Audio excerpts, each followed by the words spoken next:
Video کے total 4 parts, ٹھیک ہے، اور میں نے چاروں پارٹس کے ٹاپکس اور اس کی ڈیوریشن آف ٹائم جو ہے وہ میں نے ڈسکرپشن میں بتا دی ہیں، آپ وہاں سے جا کر دیکھ سکتے ہیں۔ اگر آپ نے چاروں ٹاپکس کے بارے میں اپنی نالج کو گین کرنا ہے تو دیٹس ویل اینڈ گڈ، لیکن اگر آپ نے کسی اسپیسیفک کے بارے میں علم حاصل کرنا ہے یا اس بارے میں اپنی نالج کو اکنالج کرنا ہے تو آپ ڈسکرپشن سے دیکھ کر آپ اس ڈیوریشن میں جا کے تو اپنے سوال کا جواب دے سکتے ہیں۔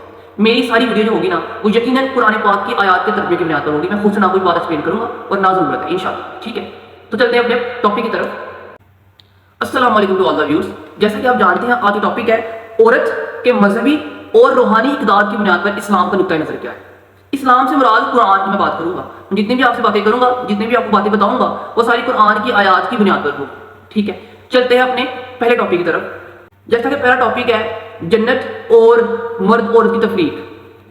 اس سے مراد یہ ہے کہ اہل مغرب اور جو نان مسلم کمیونٹی ہے انہوں نے عورت کے بارے میں اور مرد کے بارے میں کیا ڈویژن کر دی ہے، اور کیا اسلام عورت اور مرد کو ڈیوائڈ کر بھی رہا ہے یا نہیں کر رہا ہے، ٹھیک ہے۔ سو مغرب کی سب سے بڑی غلط فہمی کہ اسلام سے متعلق جنت صرف مردوں کے لیے ہے، یہ اہل مغرب کی سوچ ہے، اور یہ اہل مغرب کے کوئی عام سے لوگوں کی سوچ نہیں، میں بات کر رہا ہوں ان کے جو بڑے دانا تھے نا، یہ ان کی ذہنیت بتا رہا ہوں کہ ان کی ذہنیت یہ تھی کہ جنت صرف مردوں کے لیے ہے، عورت تو جنت ڈیزرو کرتی ہی نہیں ہے۔ سو لیٹس گو کہ اس بارے میں قرآن کیا فرما رہا ہے۔ پارہ نمبر 5 سورۃ النساء کی بات میں کر رہا ہوں آپ سے، اور آیت نمبر 1 to 4 میں اللہ کی ذات فرماتی ہے اور جو کوئی نیک عمل کرے چاہے وہ مرد ہو یا عورت ہو صاحب ایمان، تو ایسے لوگ جنتی ہیں اور ان کی ذرہ برابر بھی حق تلفی نہیں کی جائے گی۔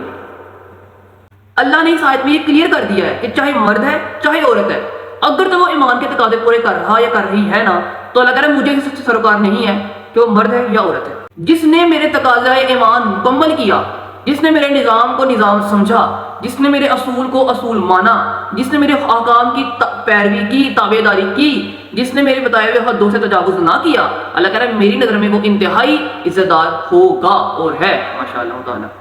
اب چلتے ہیں دوسرے ٹاپک کی طرف، دوسری غلط فہمی کی طرف جو کہ اہل مغرب نے پالی اور اس کی ایونٹس کو پھیلانا بھی شروع کر دیا، وہ تھی عورت اور روح کے متعلق۔ اہل مغرب کی جو دانا تھے دانشور، انہوں نے ایک متفقہ رائے پیش کی کہ جو عورت ہے نا اس پہ روح نہیں ہوتی، وہ بغیر روح کے ہے۔ اچھا اس بارے میں اسلام کیا ڈیفائن کر رہا ہے، کیونکہ ان کا تو جو تھا نا کنسیپٹ وہ یہی تھا کہ عورت اور مرد برابر ہے ہی نہیں کسی بھی لحاظ سے، ٹھیک ہے۔ اس بارے میں قرآن کیا فرما رہا ہے اس طرف چلتے ہیں۔ قرآن پاک میں پارہ نمبر 4 سورہ نمبر 4 سورۃ النساء اور پہلی آیت سورۃ النساء کی وہ یہ ہے، اللہ کی ذات فرماتی ہے اے لوگو اپنے رب سے ڈرو جس نے تمہیں ایک جان سے پیدا کیا اور اسی سے اس کا جوڑا بنایا، اور ان دونوں سے زمین میں بہت سے مرد اور عورتیں پیدا کی، اور اللہ سے ڈرو جس کے نام پر تم آپس میں ناطے جوڑتے ہو، اور خیال رکھو رشتوں کا، بے شک اللہ تم پر نگہبان ہے۔ اسی لہر میں ایک سورت ہے سورہ نحل، اس میں اللہ کی ذات فرما رہی ہے آیت نمبر 72 ہے، اور اللہ نے تم میں سے تمہارے لیے تمہاری بیویاں اور تمہاری بیویوں سے تمہارے لیے بیٹے اور پوتے پیدا کیے اور تمہیں پاک چیزیں عطا فرمائی۔ دیکھیے اللہ تعالیٰ کی ذات قرآن پاک میں ہر چیز کلیئر کر رہی ہے۔ ہم نے جتنا عورت کو ڈیگریڈ اور ڈیموٹیویٹ اس سوسائٹی میں سمجھا ہے نا، اللہ نے عورت کو اتنی ہی ویلیوز دینا شروع کر دی۔ آگے چلتے ہیں اگلے ٹاپک کی طرف۔ تھرڈ ٹاپک تھا حمل، پریگنینسی اور عورت کے بارے میں۔ اسلام اس بارے میں کیا رائے دے رہا ہے عورت کا حمل، اور اس کے بارے میں اہل مغرب کی یا ان کی جن کے اندر اسلام اور ایمان کی کمی ہے ان کی ذہنیت کیا تھی۔ پہلے ہم چلتے ہیں اس طرف جو اہل مغرب کی ذہنیت تھی، وہی سمجھتے تھے، ایون انجیل پر بھی جو انہوں نے یا بائبل میں جو انہوں نے چینجنگز کی نا، انہوں نے یہ چیز اس میں سے نکالی کہ حمل اور بچے کی پیدائش جو ہے نا یہ عورت کی تحقیر کا باعث ہے۔ تحقیر کہتے ہیں ڈیموٹیویشن کو، ڈیموٹیویٹڈ ہونا، کسی کو کرنا، ڈیگریڈ کرنے کو کہتے ہیں، ٹھیک ہے۔ یہاں تک انہوں نے کہا کہ یہ جو عورت بچہ پیدا کرتی ہے نا، یہ جننے کا پروسیس ہے، یہ اللہ کی طرف سے ان پر عورتوں پر غضب ہے۔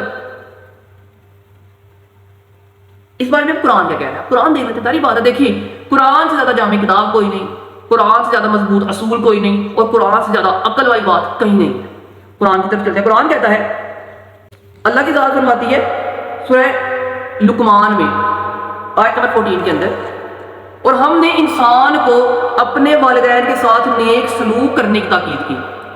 اب والدین میں اللہ تعالیٰ ماں کا ذکر کرتے ہوئے فرما رہے ہیں کہ اسے اس کی ماں تکلیف سہ کر پیٹ میں اٹھائے رکھتی ہے، پھر اس کو دودھ پلاتی ہے، آخر کار جب 2 برس کا ہو جاتا ہے تو اسے دودھ چھڑوا دیتی ہے، میرا بھی شکر کرتا رہے اور اپنے والدین کا بھی شکر گزار رہے، انقریب میری طرف لوٹ کر آتا ہے۔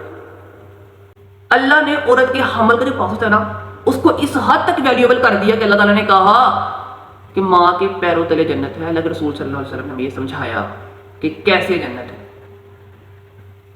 ہم نے اسلام کو اتنا فارورڈ کیسے لے لیا ہے؟ اللہ کی ذات تو عورت کا جو بچے پیدا کرنے کا پروسیس ہے نا، اللہ کی ذات تو اس پروسیس کی وجہ سے عورت کی ویلیو کو انتہائی اوپر کر دیا اللہ تعالیٰ نے، اسے افضل قرار دے دیا، یہاں تک کہ جب ماں اور باپ کے حقوق کی ڈویژن کی باری آئی تو رسول پاک صلی اللہ علیہ وسلم نے 3 حصے ماں کو دیے، 1 حصہ باپ کو دیا، اور وہ بھی پہلا نہیں 4تھا حصہ ماں باپ کو دیا۔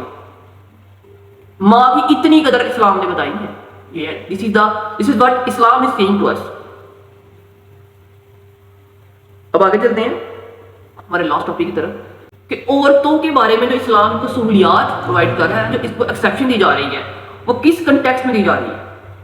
یاد رکھو، جس پر اسلام نے ایکسیپشن نہیں دی نا، جس پر اسلام فلیکسیبل نہیں ہوا، عورت یا مرد ہو جائے جتنے مرضی وہ اپنی طرف سے لاجک سے دلیل لے آئے، لیکن وہ اس کی اگینسٹ ہی ہوگی جو اللہ نے قرآن میں اپنی آیات کے تھرو ہم تک پہنچایا پے گا۔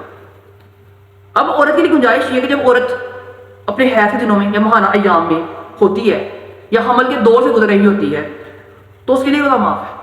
معاف سے مراد یہ ہے کہ وہ بعد میں اس کو قضا کر سکتی ہے، اس کو گناہ نہیں ہے، اور نماز اس کو ویسی معاف ہوتی ہے جب عورت حیض و نفاس کے ایام میں ہوتی ہے۔ تو اس سے کیا ثابت ہوا؟ اس سے یہ ثابت ہوا کہ اللہ کہہ رہا ہے مجھے معلوم ہے کہ میں نے کس کی تخلیق کس طرح کی ہے۔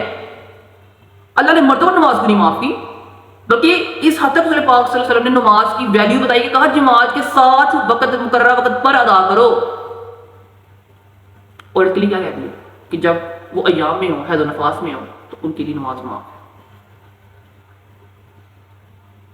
عورت کو ویلیو میں نہیں دے رہا، آپ نہیں دے رہے، عورت کو ویلیو اللہ رب العزت کی ذات دے رہی ہے۔ دیکھیے اس کو سمجھنے کے لیے نا ہمیں سیرہ کھولنی پڑے گی، ہمیں رسول پاک صلی اللہ علیہ وسلم کی زندگی کو پڑھنا پڑے گا، ہمیں گھرانے رسول کی عورتوں کو سمجھنا پڑے گا، ہمیں صحابیات کو سمجھنا پڑے گا۔ ادروائز ہمارے پاس اور کوئی حل نہیں سوائے اس کے کہ ہم ویٹ کریں کہ اس وقت کا جب اللہ تعالیٰ فرما رہا ہے کہ بس حشر کا میدان ابھی لگنا ہے، میں عدل کروں گا اور میں تمہیں بتاؤں گا کہ تم لوگوں نے کیا کیا کیا اور کیوں کیا، یہ تم بتاؤ گے۔ اور خدا کی قسم ہم وہاں پر مانا بھی نہیں لگا پائیں گے، ہمارے اعضاء بولیں گے، ہم نہیں بولیں گے، ہم چاہ کر بھی جھوٹ نہیں بول پائیں گے۔ سو اس وقت کی سختی اور تلخی سے بچنے کا حل صرف ایک ہی ہے کہ جو اللہ نے کہا ویسا کرتے جائے تو بہتر۔ اپنے سے اپنے حقوق میں اضافہ یا کمی نہ کرو، اپنے سے اپنے فرائض میں اضافہ یا کمی نہ کرو۔ اللہ بھی جانتا ہے کہ یہ انسان نے یہ کام کرنا ہے یا نہیں کرنا ہے۔ جب اللہ نے کسی پر کسی چیز کا کسی کو اختیار نہیں دیا تو تم اپنی ویلیوز کا غلط استعمال کر کے یہ نہ سمجھو کہ جی میرا اختیار تو اس لیے کر رہا ہوں۔ اللہ کہہ رہا ہے میں نے تجھے اختیار دیا، تجھے میں نے تیری اختیار کی حد نہیں بتائی ہے۔ اگر تم اپنی اختیار کی حد نہیں جانتے تو پہلے پہچانا اسے۔ یہ کوئی طریقہ نہیں ہے کہ آپ کو پتہ ہی نہیں کہ میں جس رشتے میں بھی ہوں، جس عہدے پر بھی فائز ہوں، اس پر رہ کر میں نے کیا کرنا اور کیا نہیں کرنا ہے۔ اور یاد رکھو جنت کی عورتوں سے دار حضرت فاطمہ رضی اللہ تعالی عنہا ہیں۔ جب وہ وقت کی سختی کو برداشت کر کے صبر کر کے زندگی گزار سکتی ہیں نا، جن پر اللہ تعالیٰ نے اتنا بڑا عہدہ ان پر فائز کر دیا، تو آپ اور میں کوئی اوقات نہیں رکھتے۔ اور بالخصوص عورتیں سن لیں، عورتوں کی جنس میں یہ فاطمہ آتی ہیں، اگر وہ چکیاں پی سکتی ہیں نا، اگر وہ راتوں کو جا کر عبادت کر سکتی ہیں نا، اگر وہ اپنے پردے کی انتہا تک اپنے پردے کو اتنا حیادار بنا سکتی ہیں نا، اگر وہ اتنی مؤدب باادب ہو سکتی ہیں نا، تو یہ نہ کہو کہ ہمارا فاطمہ سے مقابلت ہو رہی ہے۔ یاد رکھو وہ بھی انہی میں سے ہیں جن میں سے ہم ہیں۔ اسے مراد یہ کہ جنس کی بات کر رہا ہوں آپ سے، بہانے نہیں چلنے، میں لٹرلی بتا دوں ایک بھی بہانہ نہیں چلنا ہوگا۔ ہماری فضیلت بہت ہے، لیکن اس کا حقدار وہی ہوگا جو اس کا حق ادا کرنے کی کم از کم کوشش تو کرے گا نا۔ لیکن کوشش کرنے کے لیے بھی ہمت چاہیے ہوتی ہے، اور ہمت کے لیے پھر بتا دوں قرآن کی تعلیمات بہت ضروری ہے۔ جزاک اللہ۔ جئتنا نورا